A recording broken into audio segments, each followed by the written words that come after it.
Assalamualaikum warahmatullahi wabarakatuh. Perkenalkan saya Angelita Citrahani dengan NPM B1A021047. Di sini saya akan membahas tentang penganiayaan untuk mata kuliah Hukum Pidana Internasional. Pertama-tama saya akan membahas tentang pengertian. Menurut M.H. Tirtamijaya, pengertian penganiayaan adalah penganiaya adalah dengan sengaja menyebabkan sakit atau luka pada orang lain. Akan tetapi suatu perbuatan yang menyebabkan sakit atau luka pada orang lain tidak dapat dianggap sebagai penganiayaan kalau perbuatan itu dilakukan untuk menjaga keselamatan badan.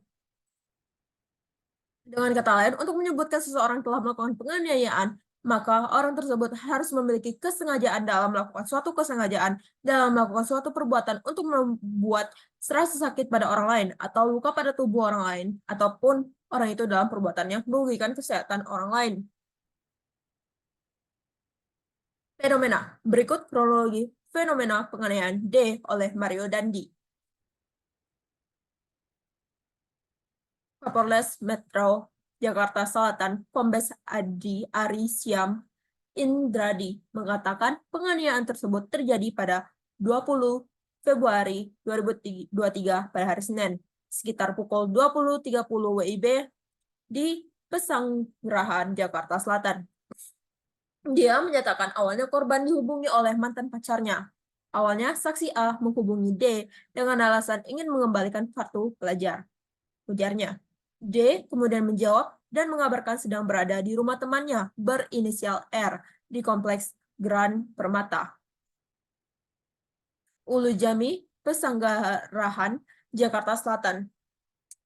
A bersama Mario Dandi Satrio dan temannya berinisial S pun meluncur ke lokasi tersebut dengan menaiki Jeep Rubicon bernomor polisi B120 DEN. Awalnya, korban disebut tidak mau menemui A dan rombongannya saat tiba di kediaman R. Namun, akhirnya korban mau menemui A dan rombongannya. Setelah bertemu, Mario disebut membawanya ke belakang mobil Rubicon. Mereka pun terlibat perdebatan hingga Mario menendang dan memukul korban yang kemudian terjatuh dan tak sadarkan diri. Aksi Mario tak berhenti sampai di situ. Berdasarkan rekam video yang viral di dunia maya, dia terus menendang tubuh dan kepala korban. Kemudian pelaku memukul korban berkali-kali menggunakan tangan kanan pelaku, ujar Ade Ari.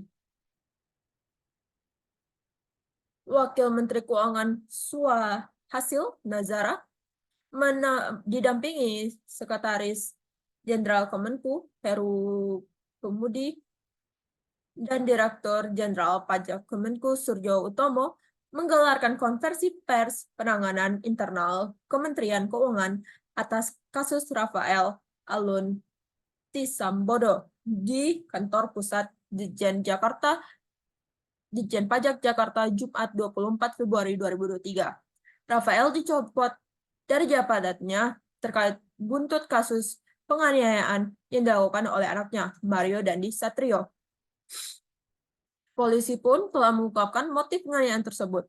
Mario Dandi tersulut emosi secara A yang disebut sebagai pacarnya melaporkan perbuatan kurang baik korban. Berawal adanya info dari saudari A kepada MD bahwa ada yang memperlakukan kurang baik terhadap A, teman MD, ungkas Kombes Ade Ari.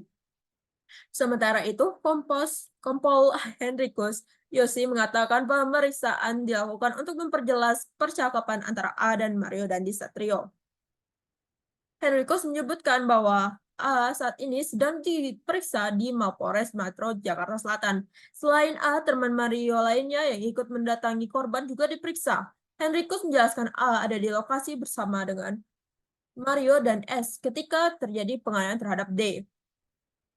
Inisial A ini pada saat kejadian di TKP jadi si tersangka inisial D, kemudian kawannya S ini bersama dengan A ini ada di TKP. Nah, apa ini keterlibatan dalam setiap orang ini? Sebelum kejadian kemudian sampai di TKP dan setelah kejadian itu. Henrikus enggan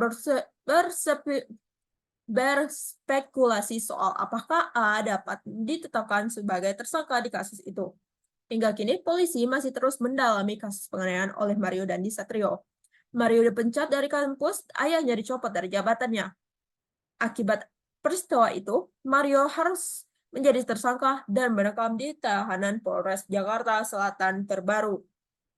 Statusnya sebagai mahasiswa pun harus hilang setelah Universitas Prasetyo Mulia menyatakan telah memecatnya. Rafael pun terkena getah akibat masalah anaknya tersebut. Laporan harta kekayaan pejabat negara yang dia dapatkan, dia laporkan menjadi hasil sorotan. Kekayaan sekitar 56 miliar rupiah yang dia miliki dinilai tidak wajar. Polres Pusat Pelaporan Transaksi Keuangan lantas menyatakan telah menemukan aliran dana tak wajar dalam rekening Rafael.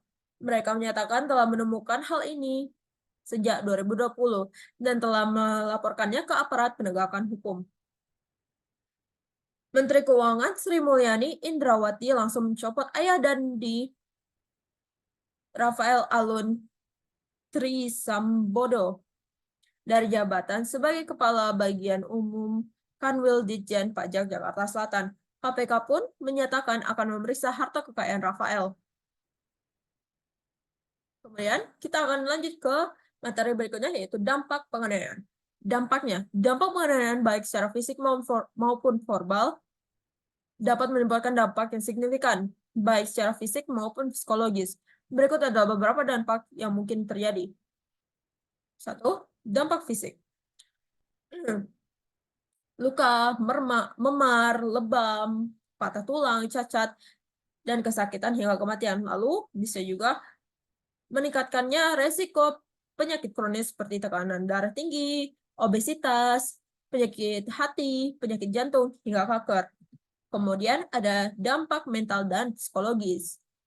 Terjadinya perasaan rendah diri, malu, terhina, mimpi buruk, depresi, gangguan dalam menjalani hubungan sosial dengan orang lain, atau trauma. Kesulitan konsentrasi, gangguan tidur dan makan, cenderung melukai diri sendiri, memiliki risiko tinggi terkena depresi dan gangguan kecemasan, memiliki pikiran atau bahkan usaha bunuh diri.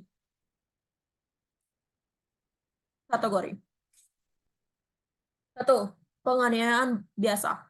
Penganiayaan biasa tertuang di dalam pasal 351 KUHP, yaitu hakikatnya semua penganiayaan yang bukan penganiayaan berat dan bukan penganiayaan ringan dalam penganiayaan biasa terbagi ke dalam beberapa jenis, yaitu A. Penganiayaan biasa yang tidak dapat menimbulkan luka berat maupun kematian dan dihukum dalam hukuman penjara selama 2 tahun 8 bulan atau denda Rp4.500.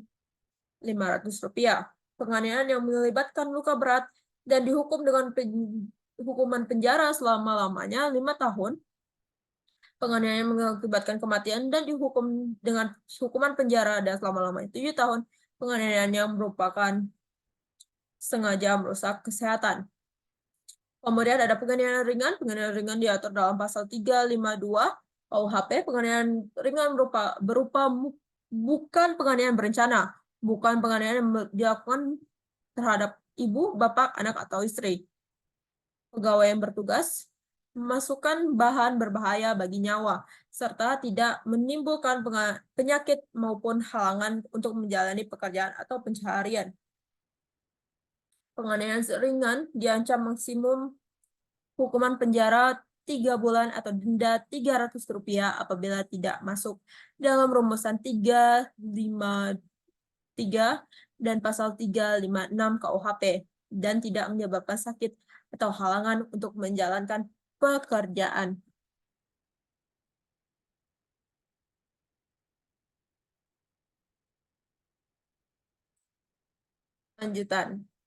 Selanjutnya itu penganiayaan berencana. Ada 3 macam penganiayaan berencana yang tertuang di dalam pasal 353 KUHP, yaitu penganiayaan berencana yang tidak mengakibatkan luka berat atau kematian dan dihukum penjara paling lama 4 tahun. Lalu penganiayaan berencana yang berakibat luka berat dan dihukum penjara selama-lamanya 4 tahun. Serta penganiayaan berencana yang berakibatkan kematian yang dapat dihukum penjara selama-lamanya 9 tahun. Seseorang yang melakukan penganiayaan berencana dan melakukannya dengan kehendak dan suasana hati yang tenang. 4. Penganiayaan berat. Penganiayaan berat diatur dalam pasal 354 KUHP, yaitu barang siapa sengaja melukai berat orang lain diancam karena melakukan penganiayaan berat dengan pidana penjara paling lama 8 tahun. Jika perbuatan tersebut mengakibatkan kematian yang bersalah, diancam dengan pidana penjara paling lama 10 tahun. Perbuatan penganiayaan berat dilakukan dengan sengaja oleh orang yang melakukannya. Penganiayaan berat berencana. Penganiayaan berat berencana tertuang dalam gabungan pasal 354 ayat 1 KUHP tentang penganiayaan berat dan pasal 353 ayat 2 tentang penganiayaan berencana. Dalam pidana ini harus memenuhi syarat unsur penganiayaan berat maupun penganiayaan berencana. Penganiayaan terhadap orang. Penganiayaan ini ditentukan pada pasal 351, 353, 354, dan 353 dan dapat ditambah dengan 1/3. Bagi yang melakukan kejahatan ini terhadap ibunya, bapaknya yang sah, atau istri atau anaknya. Jika kejahatan ini dilakukan terhadap seorang pejabat ketika atau karena menjalankan tugas yang sah. Jika kejahatan itu dilakukan dengan memberikan bahan yang berbahaya bagi nyawa atau kesehatan untuk diminum atau diminum. Nah, itulah dia materi penganiayaan dari saya. Sekian, terima kasih dan terima kasih telah menyaksikan. Wassalamualaikum warahmatullahi wabarakatuh.